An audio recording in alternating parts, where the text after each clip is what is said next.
Imagine walking past a giant block of marble and thinking, yeah, I could turn that into one of the most famous statues in the world. Sounds impossible, right? But for Michelangelo, it wasn't just possible, it was his thing. He didn't just sculpt statues, he made them breathe. Let me take you back to a town called Caprese. There was a boy who loved to draw. His name, Michelangelo Buonarroti. He drew on everything, paper, walls, even dusty floors. And let's just say his dad wasn't too happy about it. But Michelangelo didn't care. He knew he wanted to be an artist. When he was a teenager, Michelangelo was sent to Florence, a city that was buzzing with art, sculptures, and all things beautiful. It was like stepping into a dream for him. He studied under famous artists, and before long, people realized this kid was something special.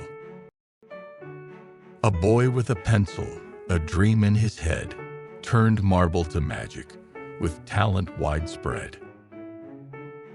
Before he became a famous sculptor, Michelangelo also spent years studying anatomy, dissecting bodies, yep, real ones, to learn how muscles worked, how bones moved, and how skin stretched over everything. So Michelangelo wasn't just any artist. He had a secret superpower. He understood the human body inside and out. Now, here's where Michelangelo gets really interesting. Most people like you and me may just look at a block of stone and see, well, a block of stone. But Michelangelo, he looked at a block of marble and saw a living, breathing person inside. He said his job was to free that person from the stone. Imagine that. He didn't think he was making something new.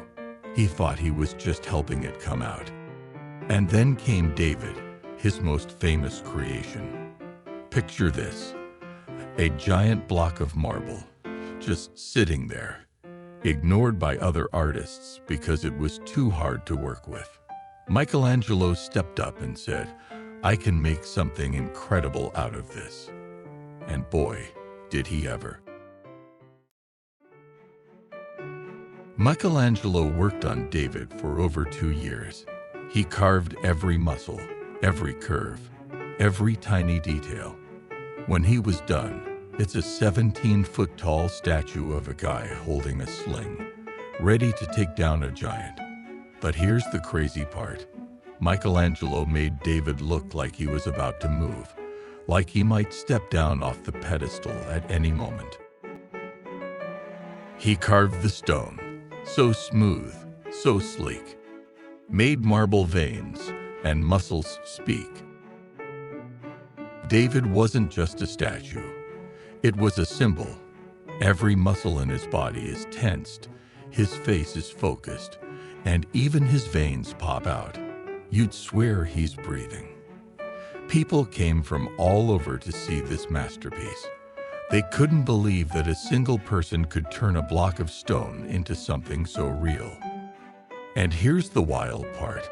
Michelangelo was only 26 years old when he started carving David. Imagine that.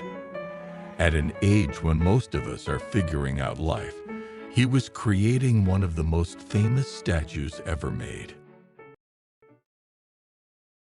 But Michelangelo wasn't just about sculptures. Oh no, he did more. One day, Pope Julius II came to him and said, "Hey, Michelangelo, how about you paint the ceiling of the Sistine Chapel?" Now, Michelangelo wasn't even a painter. He was a sculptor. But he took on the challenge anyway. Imagine lying on your back for 4 years, painting the ceiling over your head. Sounds like a nightmare, right?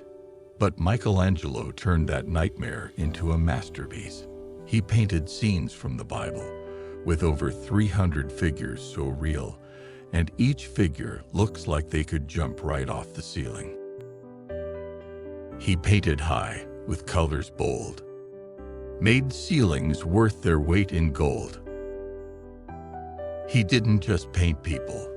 They looked alive. You could almost feel their muscles stretch and their hands reaching out, especially the most famous part, the creation of Adam, where God's hand almost touches Adam's.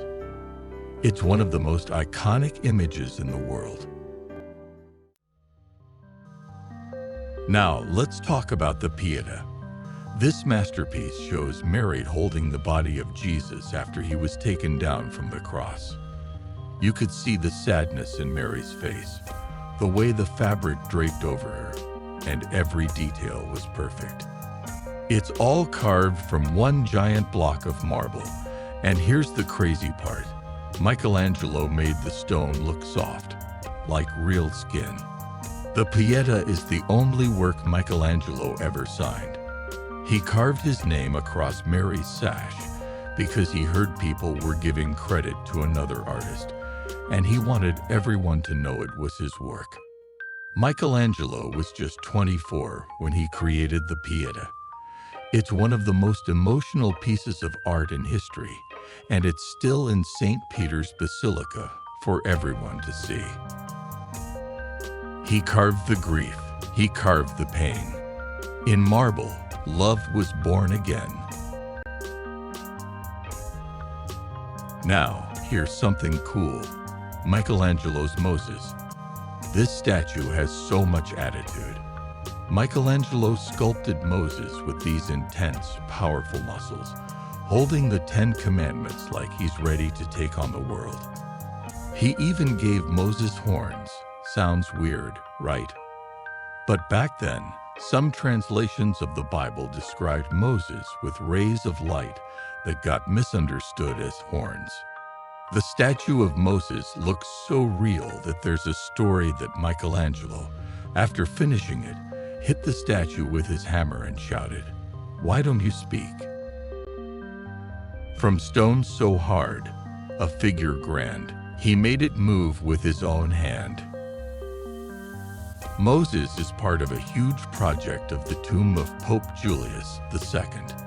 It was supposed to be this grand masterpiece with 40 statues, but Michelangelo never finished it. Only a few statues, like Moses, were completed, but even in its unfinished state, the tomb is a work of genius. In marble dreams, he sought to craft a tomb for kings, both bold and vast. Now, let's look at Michelangelo's The Last Judgment. It's a massive painting on the wall of the Sistine Chapel, showing the final judgment of souls. And wow, it's full of action, with figures flying, falling, and rising. Fun fact, The Last Judgment covers an entire wall in the Sistine Chapel and took Michelangelo 5 years to complete. He painted skies of heaven bright and souls descending into night. Every figure in The Last Judgment feels like they're in motion, reaching up to the heavens or falling into darkness. Michelangelo captured the emotion of judgment in a way that no one had ever seen before.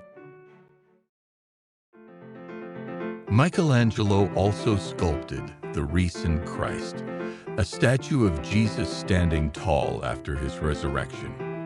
What makes this piece special is the way Michelangelo portrayed hope. Jesus isn't just standing. He's full of strength and grace.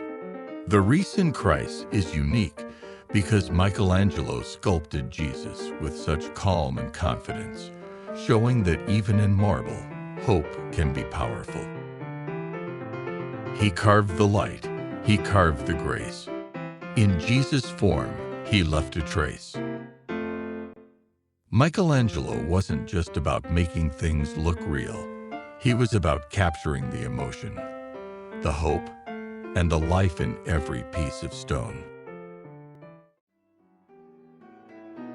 But wait, there's more. If you think Michelangelo was just a sculptor and painter, think again. He also designed some of the most impressive buildings that still stand today. One of his biggest projects was St. Peter's Basilica in Vatican City. He designed the massive dome that towers over the city. The dome is huge. It stands over 400 feet tall. It's one of the most famous domes in the world and took years to complete. His designs were so strong that they've stood tall for hundreds of years and still look incredible. He carved the earth, he painted skies, and left behind a world of size. Michelangelo worked on the dome when he was in his 70s. Most people would have retired, but not Michelangelo. He kept creating until the very end of his life. So what was Michelangelo's secret? How did he manage to make stone look like it could move? Well, part of it was talent, of course, but another part was his obsession with detail. He believed that to make art look real, you had to understand every little thing about the human body. And that's why he studied anatomy so closely. Sometimes, Michelangelo would stare at a block of marble for days, just staring, until he could see the figure trapped inside it.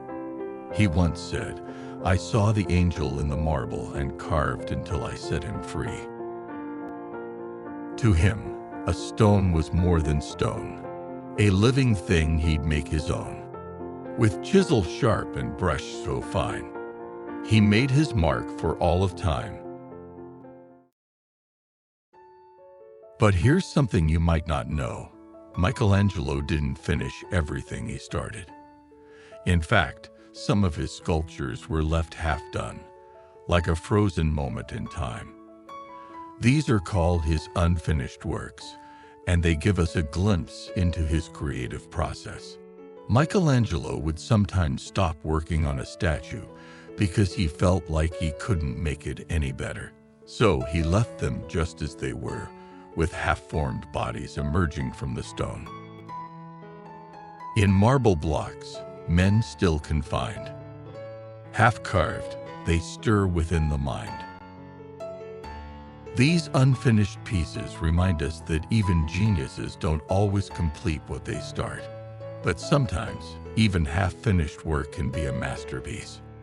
Today, we still look at Michelangelo's works and feel something deep inside. We see David and feel courage. We see the Sistine Chapel and feel wonder. Michelangelo didn't just make art. He made us believe in the power of humans. He made stones come to life, and in doing so, he reminded us of our own potential.